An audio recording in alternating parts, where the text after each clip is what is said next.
Génesis capítulo 4, versículo 17. Y conoció Caín a su mujer, la cual concibió y dio a luz a Enoc. Y edificó una ciudad y llamó el nombre de la ciudad el nombre de su hijo, Enoc.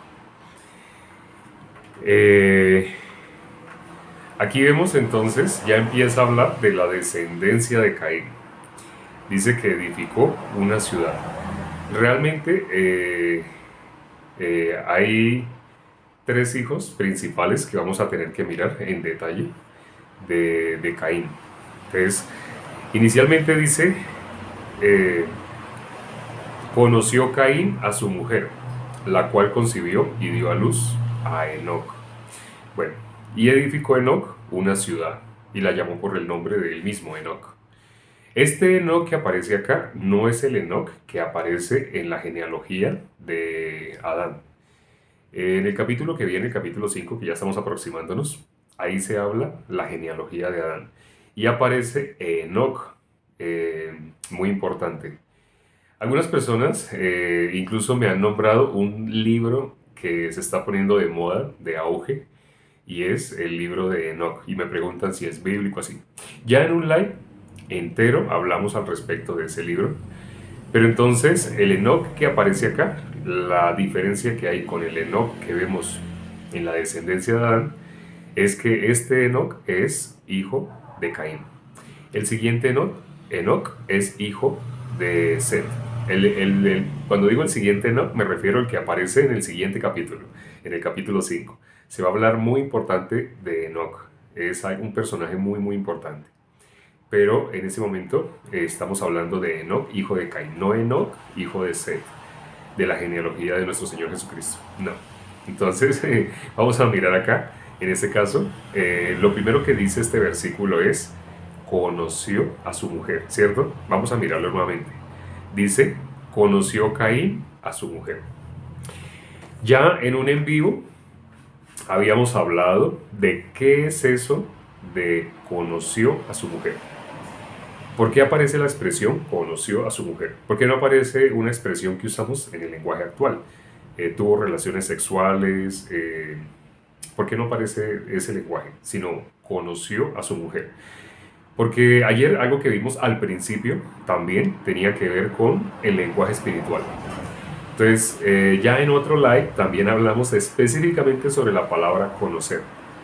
En ese caso solamente vamos a hacer un breve resumen sobre conoció a su mujer. ¿Por qué dice conoció a su mujer?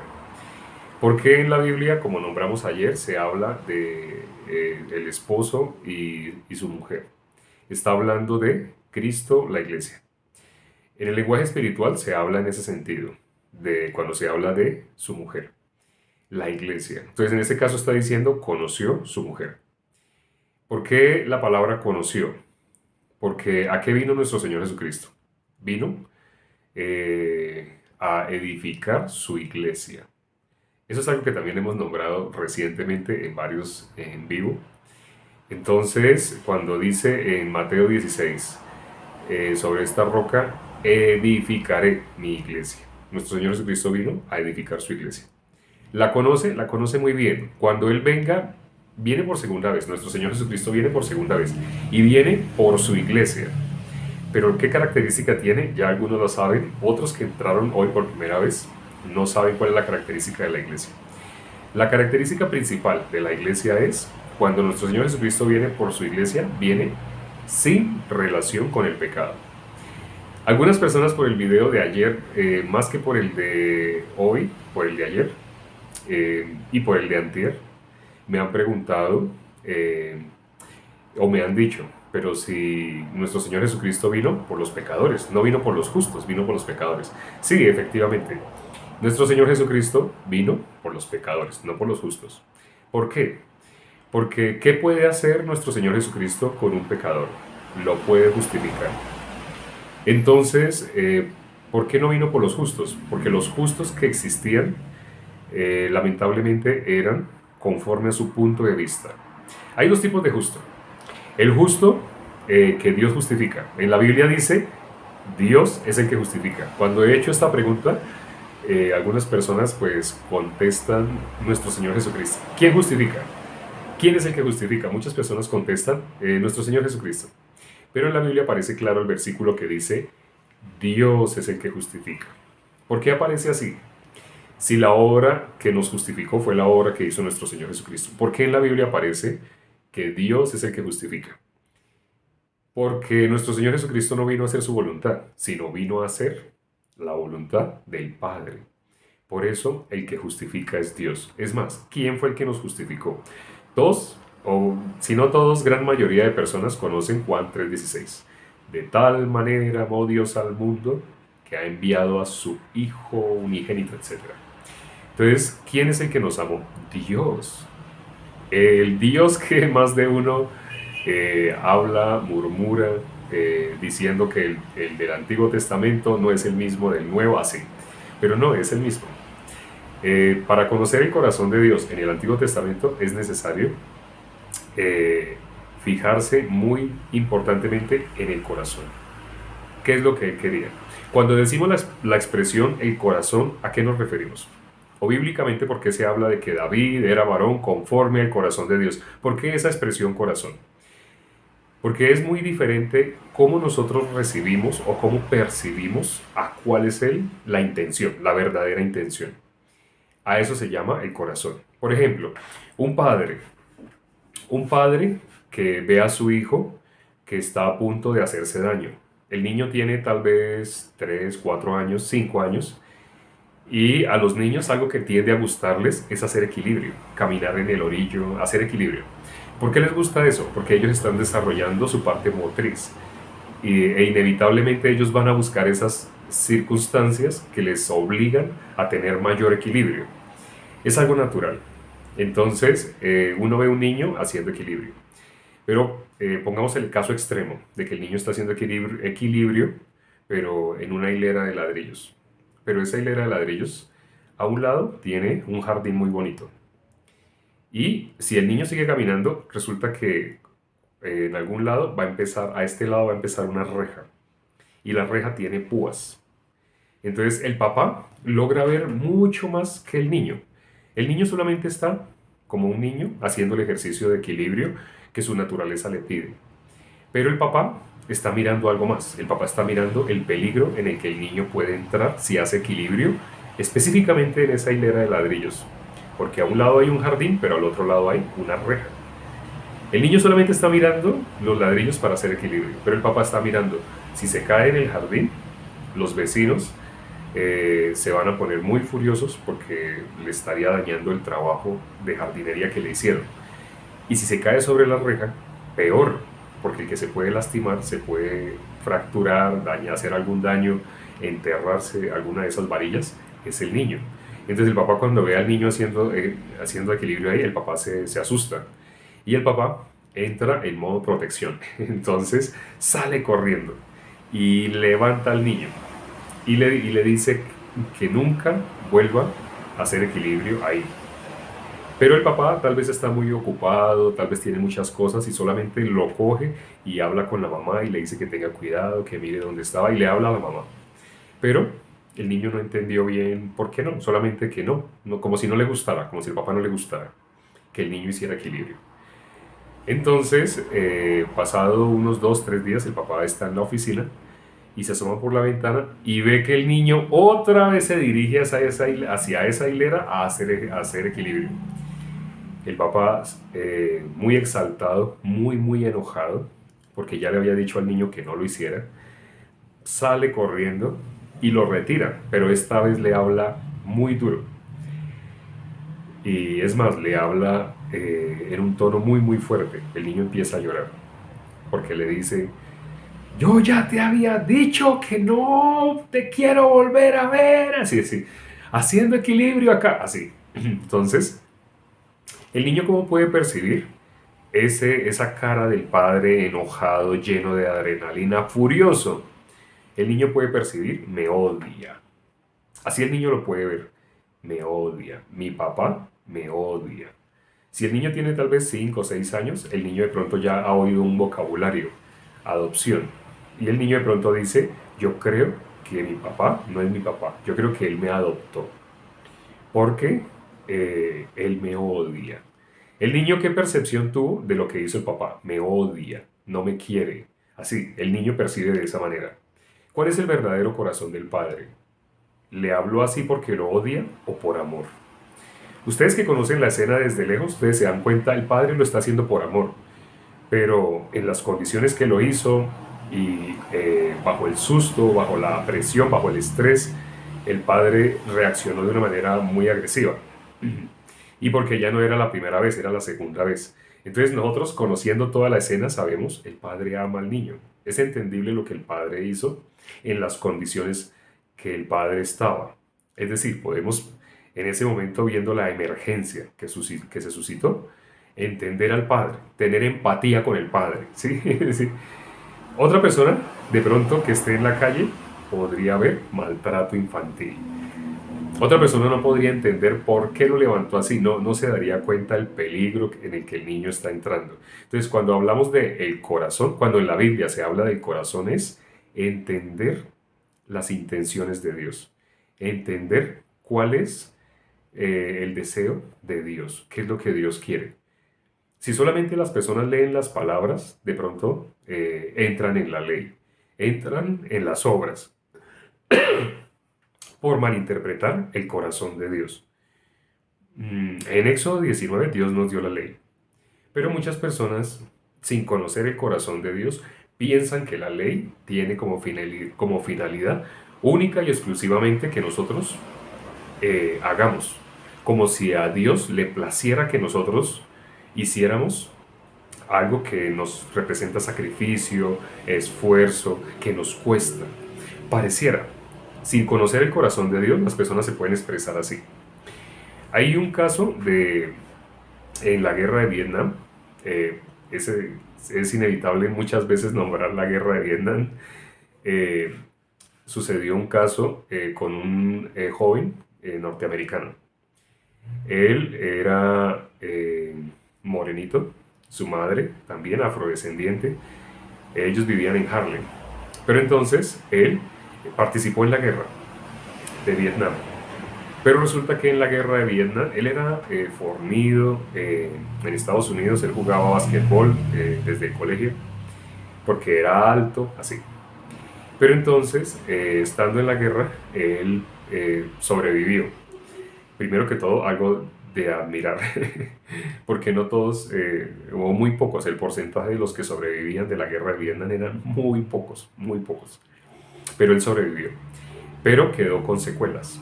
Él perdió un brazo, perdió una pierna y perdió un ojo por una mina. Pisó una mina y él perdió así un ojo, un brazo, una pierna. Entonces, él, cuando ya se recuperó y lo llevaron a Estados Unidos, la mamá nunca se enteró. En esa época los medios de comunicación no eran como ahora, que tenemos WhatsApp y rápidamente podemos enviar una foto. No, en esa época la comunicación era telefónica, por un teléfono como el que logran ver que yo tengo acá, un teléfono muy, muy antiguo. Así era la comunicación antiguamente. Entonces, muy pocos padres se lograban enterar de cómo estaban sus hijos al otro lado del mundo. Solamente cuando llegaba acá el reporte, murió, y después de 100 sobrevivió uno. Sí. Entonces todos los padres tenían la esperanza de que ese uno entre 100 fuera su hijo. Pero resulta que el hijo de esta señora sobrevivió. El hijo de esta señora sobrevivió. Pero solamente llegó el informe a ella de que el hijo ya estaba nuevamente en Estados Unidos. La mamá estaba muy, muy feliz. Muy feliz. Entonces la mamá, cuando él se comunicó con la madre, se comunicó desde el hospital. Ya estaba en recuperación, ya podía hablar sin sufrimiento por el dolor de haber perdido un brazo, una pierna, el dolor físico me refiero.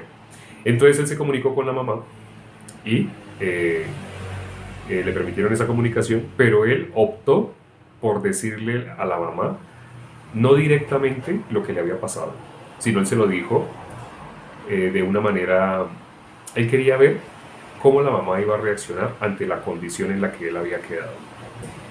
Y le dijo a la mamá de esta manera: hola madre, estoy feliz, pronto nos vamos a poder ver, pero tengo una petición, mamá. Sí, claro, mi hijo, lo que tú quieras. Entonces le dijo, es que estoy con mi mejor amigo, él también sobrevivió, pero él tiene un problema, que es que él perdió una pierna, perdió un brazo, perdió un ojo.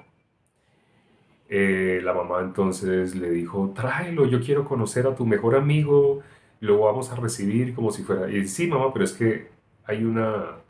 Lo que te quiero pedir es esto, quisiera que él viviera con nosotros. A lo cual la mamá le dijo, pues yo entiendo que es tu mejor amigo, yo entiendo que tú lo quieres, pero imagínate tú cómo vas a llevar tu vida si vas a tener que ayudarle a ir al baño, vas a tener que ayudarle a hacer sus necesidades, vas a tener que ayudarle. Está bien que venga de visita, pero él también tiene sus padres, es bueno que él esté con sus padres.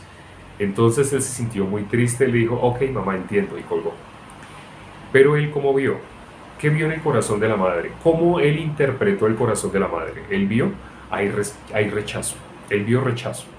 Mi mamá no me va a aceptar porque me falta una pierna, me falta un brazo. Mi mamá me ve como un estorbo. Así él percibió el corazón de su madre. Pero su madre no sabía que él estaba hablando de él mismo, ¿sí? Entonces, eh, después llamaron a la mamá y le dijeron que el hijo desde el piso más alto del hospital se tiró y se suicidó. La mamá no lo podía creer y pues inmediatamente se dirigió a esa ciudad. eh, Cuando vio a su hijo, porque tenía que hacer reconocimiento, cuando vio a su hijo, ella lloraba y lo abrazaba, pero ella entendió qué es lo que el hijo quiso hacer. Cuando vio el cuerpo de su hijo, vio que le faltaba un brazo, vio que le faltaba una pierna, vio que le faltaba un ojo.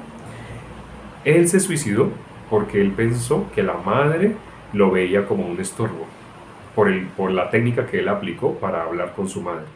Si él hubiera hablado directamente con su madre y le hubiera dicho, mamá, me pasó esto, la mamá hubiera llorado, pero una mamá hubiera desechado a su hijo porque no puede caminar o porque ya no tiene un brazo o porque una mamá no desecha a un hijo. Pero él, no conociendo el corazón de la madre, tomó una decisión conforme a la forma como él veía la situación.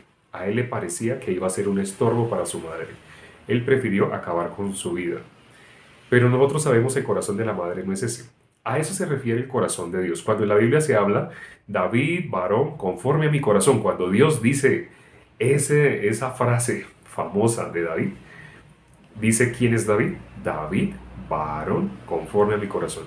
Hay personas que no conocen esto. Sin conocer esto, me dicen, ah, pero David adulteró, David violó, David asesinó, David hizo maldades terribles. Hay personas que se expresan así y me dicen de esa manera. David hizo maldades terribles. Sí, pero miren el corazón de Dios. ¿Dios cómo ve a David? ¿Dios ve las maldades que él hizo? ¿O Dios dice que David es conforme a su corazón? Para Dios no hay problema la desnudez. Bueno, quienes han visto los videos del principio pueden darse cuenta, sobre todo en Génesis 3, cuando el versículo 7, cuando fueron abiertos los ojos de ambos, ellos vieron que estaban desnudos. Pero sabemos esa desnudez se refiere a la muerte. Dios les dijo, morirás. Pero ellos ¿cómo vieron? Ellos vieron defectos. Ellos vieron defectos. Entonces, esa desnudez para Dios no era problema. Cuando miramos el versículo 25 del capítulo 2 de Génesis, ambos estaban desnudos y no se avergonzaban. Y no era problema para Dios. Pero en el momento que ellos comieron la ciencia del bien y del mal, empezaron a ver con una óptica totalmente diferente a la de Dios. Empezaron a verse a sí mismos. Empezaron a ver las falencias, los problemas que tenían. Para Dios era problema esas maldades que salieron de David. Para Dios no era problema, porque Dios no mira lo mismo que mira el hombre. El hombre, para determinar si acepta o rechaza a una persona, se fija en si la persona se comporta conforme a lo que yo quiero, si me hace favores, por ejemplo, o si la persona se ve como muy agresiva, muy seria, muy enojona. Nosotros miramos ese tipo de cosas, pero Dios no mira eso. Incluso cuando miramos el libro de Jonás, un profeta terrible, ¿no? Jonás fue un profeta que él se rehusó a hacer la voluntad de Dios, tanto que Dios le dijo que fuera a Nínive. Pero él quería que Nínive fuera destruida. Y él, en vez de irse a Nínive, él sabía que si se iba a Nínive, Dios iba a tener misericordia de Nínive. Porque Dios le dijo que fuera. Solo fuera y abriera la boca. Cuando él hablara, los de Nínive se iban a arrepentir. Pero entonces, ¿qué hizo Jonás? Jonás se fue para Tarsis. Él buscó irse en sentido totalmente contrario. Dios lo mandó a un lado, pero él se fue a otro lado totalmente diferente, opuesto, realmente en sentidos opuestos. Ese es el corazón del ser humano. Pero entonces cuando vemos a Jonás, nosotros pensamos, terrible, Jonás cómo le llevaba la contraria a Dios. Así podemos juzgar humanamente. Pero si miramos los últimos versículos de Jonás, podemos ver el corazón de Dios. Dios no ve igual que nosotros. Dios no se fija en ese enojo que tenía Jonás, en esa ira que él sentía, en esa forma de ser de Jonás. Dios no mira eso. Dios lo mira como un niño. Pero curioso, nosotros cómo miramos a Jonás. Uy, terrible. Ustedes saben, Jonás fue profeta, pero también Jeremías fue profeta. Y el libro de Jeremías es grande. El libro de Jonás es pequeño, ¿no? El libro de Jeremías es grande. Cuando comparamos a Jeremías con Jonás, vemos, ¿qué vemos en Jeremías? Un profeta que él sí hacía tal cual como Dios le decía. Ese profeta, nosotros cómo lo vemos, bien. Ahora, ¿saben cuántas personas recibieron la salvación mientras Jonás estuvo vivo? A través de Jonás, mientras Jonás estaba en vida. Nadie. Si sabían, eso no lo sabían, ¿no? A través de Jonás, Dios nos deja ver su corazón también. Pero saben, a través de Jeremías, qué pena, a través de Jeremías, creo que confundí los nombres. A través de Jeremías, ¿cuántas personas recibieron la salvación? Cero. A través de Jeremías. Pero a través de Jonás, mientras él estaba en vida, a través de Jonás, una ciudad entera, ¿sí?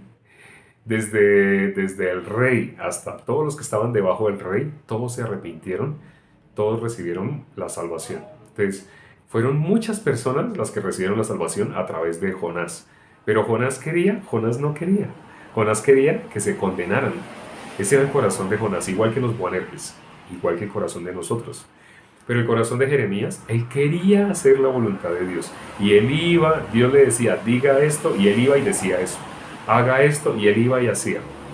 ¿Ustedes saben qué libro escribió Jeremías? Después de Jeremías aparece un libro en la Biblia que se llama Lamentaciones. Pero ¿sí saben por qué? Porque Jeremías, a pesar de que, ¿cómo vemos a Jeremías? Un profeta muy obediente. ¿Cómo vemos a Jonás? Un profeta desobediente. Vemos a Jonás terrible.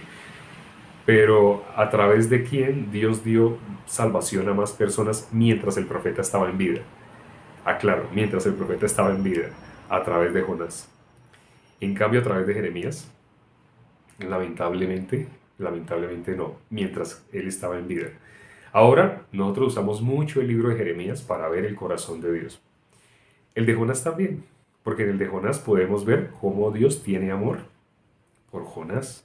No solamente por las almas, sino por este profeta también tiene amor. Aunque este profeta se ve desobediente, se ve la desnudez de él, ¿sí? Pero a Dios, aunque no lo crean, le gusta ver la condición verdadera del ser humano. ¿Dios qué detesta? Dios detesta la hipocresía. No sé si se acuerdan nuestro Señor Jesucristo, cómo llama a los religiosos de la época en la que estuvo nuestro Señor Jesucristo acá en la tierra. Antes de que resucitara, antes de que fuera crucificado, nuestro Señor Jesucristo, ¿cómo llamó a los religiosos de esa época? Los llamó hipócritas, así los llamó, hipócritas, así les decía, hipócritas, generación de serpientes.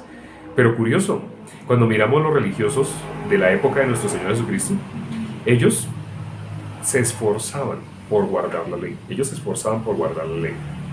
Ellos se esforzaban por guardar el día de reposo. Nadie más hacía eso sino los religiosos de la época de nuestro Señor Jesucristo. Ellos ofrendaban, diezmaban, ayunaban varias veces a la semana. Ellos hacían muchas cosas que en esta misma época tienen carácter de, uy, esa persona es, yo creo que es consentido de Dios, porque se levanta temprano a leer la Biblia, ora, todos los días, ora 5 veces al día. Esa persona, uno lo ve siempre sonriente, uno lo ve siempre ayudando a los vecinos, uno lo ve siempre, no solamente es eh, cristiano por las cosas que hace, sino es de testimonio delante de la sociedad. Él da testimonio de ser una excelente persona, así. Entonces uno ve, ante los ojos de nosotros, uno ve excelente persona. ¿Sabe a quién acabo de describir? A los fariseos. Los fariseos se veían así. Jesús, ¿qué les dijo? Que por fuera se veían limpios, por fuera se veían pulcros, por fuera se veían muy bien. Las personas los tenían como personas que realmente amaban a Dios. Parecía, se veía por fuera personas que sí aman a Dios. Pero Jesús, ¿qué les decía? Por dentro estás lleno de toda inmundicia y podredumbre. Dios, nuestro Señor Jesucristo, conocía el corazón de todos los seres humanos, pero Él no se fija de las apariencias. Miremos un versículo que está en Primera de Samuel 16:7. Primera de Samuel, capítulo 16, versículo 7. Cuando fue a ser elegido el sucesor de Saúl. Sabemos que Saúl fue un rey que ante los ojos de los hombres tenía todas las características para ser rey. Era más alto que todos, era de hermoso semblante, era lo que el ser humano espera. Pero miremos lo que dice Dios cuando desechó a ese rey. Dios lo desechó. Ese rey no era conforme al corazón de Dios. Conforme al corazón del pueblo sí, pero no conforme al corazón de Dios. Dios lo desechó. Entonces Dios iba a suscitar el sucesor, el que sí había sido conforme a la elección de Dios, conforme al punto de vista de Dios. Y miremos lo que le dice a Samuel. Primera de Samuel 16:7. Primera de Samuel, capítulo 16, versículo 7. Primera de Samuel 16:7. Primera de Samuel 16:7. Le dice, y Jehová respondió a Samuel. Bueno, vamos a leer el versículo anterior para entender el contexto. El versículo 6. Y aconteció que cuando ellos vinieron, él vio a Eliab. Eliab era el hijo mayor de Isaí, es decir, el hermano mayor de David. Eliab era igual que Saúl, muy parecido a Saúl, era grande, corpulento, de un semblante muy atractivo. Entonces mire lo que dice Saúl. Y aconteció que cuando ellos vinieron, él vio a Eliab. Samuel, dije Saúl ahorita, pero me refiero al profeta Samuel. El profeta Samuel iba a ungir al sucesor de Saúl, del rey Saúl. Entonces el profeta Samuel, él también tiene un cuerpo humano y él también usó su punto de vista. Entonces dice aquí el versículo 6, y dijo, cuando vio a Eliab, dijo, de cierto delante de Jehová estás ungido. Entonces apenas vio a todos los hermanos de David, ¿sí? Resulta que se fijó en Eliab por lo que era grande, se veía un guerrero, como lo que vemos en las películas. Las películas que rompen taquilla tienen así un guerrero grande, fornido, ¿sí? Pero así vio Samuel cuando vio a Eliab. ¡Wow! Dijo, estamos delante del ungido. Así dijo él. Pensó que ese era el ungido, el que Dios había elegido. Pero el profeta Samuel también estaba usando su punto de vista. Nosotros tenemos nuestro punto de vista humano, aún siendo un profeta tan grande como el profeta Samuel, pero estaba usando su punto de vista. Y mira lo que ahí es donde viene la frase más importante, el versículo 7, lo que Dios le dice a Samuel. Eso no se lo dijo solamente a Samuel, nos lo dice a nosotros, a todos nosotros. Dice el versículo 7, 1 Samuel 16:7, y Jehová respondió a Samuel, no mires a su parecer, ni a lo grande de su estatura, porque yo lo desecho. Porque Jehová no mira lo que mira el hombre, pues el hombre mira lo que está delante de sus ojos, pero Jehová mira el corazón. Dios está hablando de sí mismo en tercera persona. Jehová no mira, pero cuando miramos el principio de ese versículo, Dios es el que está hablando de sí mismo, está mostrándonos su corazón. ¿Y qué nos muestra en este versículo? Tres cosas muy importantes. Dios no mira lo que miramos nosotros, Dios no mira. ¿Qué miramos nosotros? Nosotros miramos lo que está delante de nuestros ojos, nos fijamos mucho en la apariencia. Por eso existen aplicaciones como Instagram, donde las personas muestran una apariencia, de sí mismos muestran una apariencia. Esa no es la verdad. Cuando las personas conocen en persona a una persona que identificaron a través de Instagram, se llevan una decepción. Porque en las fotos se veía diferente, se veía, no sé, más grande, más delgado, la piel se le veía perfecta, bla, bla, bla, bla, muchas cosas de apariencia. El ser humano es feliz mostrando una apariencia. Pero ¿cuál es la verdad? ¿Qué dice? Dios no mira lo que mira el hombre. El hombre que es el que mira lo que está delante de sus ojos, la apariencia. Entonces Dios, ¿qué es lo que mira? El corazón. Y ya para finalizar, ¿cuál es el corazón que a Dios le agrada ver? Hay un versículo que dice en las bienaventuranzas: bienaventurados los de limpio corazón. ¿Qué va a pasar con las personas de limpio corazón? Son los únicos que van a poder entrar al cielo. Ahora, ¿qué es ser de limpio corazón? Algunas personas se imaginan los religiosos, personas que se levantan temprano, que leen durante muchas horas, que oran. No, eso no es limpio. Limpio corazón es aquel corazón que no tiene pecado. En un barrio hay dos personas, una persona que siempre se levanta temprano a leer la Biblia y es considerado por todos en el barrio como un excelente cristiano, así lo ven, un cristiano de testimonio, lo dice, lo llama la sociedad. Pero hay otra persona que es hosco, que usa un lenguaje como muy grosero, ¿sí? Pero esa persona no es pecadora. En su corazón, esa persona cree en la obra que hizo Dios para limpiarlo, para justificarlo del pecado. Entonces, nosotros a cuál miramos como, ese es el ungido delante de Dios. A este, al que se ve ante nuestros ojos, excelente cristiano. Y a este otro, ¿cómo lo vemos? Uy, no, ese señor que dice que cristiano, dice que va a la iglesia, por ahí dicen que va a la iglesia, pero uy, usted ve cómo se expresa, ¿no? Es un guache, un salvaje, parece Tarzán. Así las personas pueden hablar. Pero Dios entre estos dos, ¿cuál ve? El corazón de este cree la obra que hizo para redimir, la obra de nuestro Señor Jesucristo.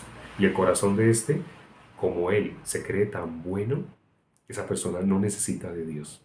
Él en su corazón es igual a Dios. Ese es el corazón de Satanás y ese es el corazón que a Dios agrada. Por eso, muy importante, este versículo que acabamos de leer: Dios no mira lo que miramos nosotros, Dios mira el corazón. Un corazón limpio es un corazón que ya es libre de pecado. Pero ¿quién puede creer eso? Lo dice Isaías 53, versículo 1. ¿Quién ha creído nuestro anuncio? ¿Sobre quién se ha manifestado el brazo de Jehová? ¿Quién puede creer a lo que está escrito en la palabra? Solo una persona que no cree en su punto de vista en sí mismo. Vamos a orar para terminar.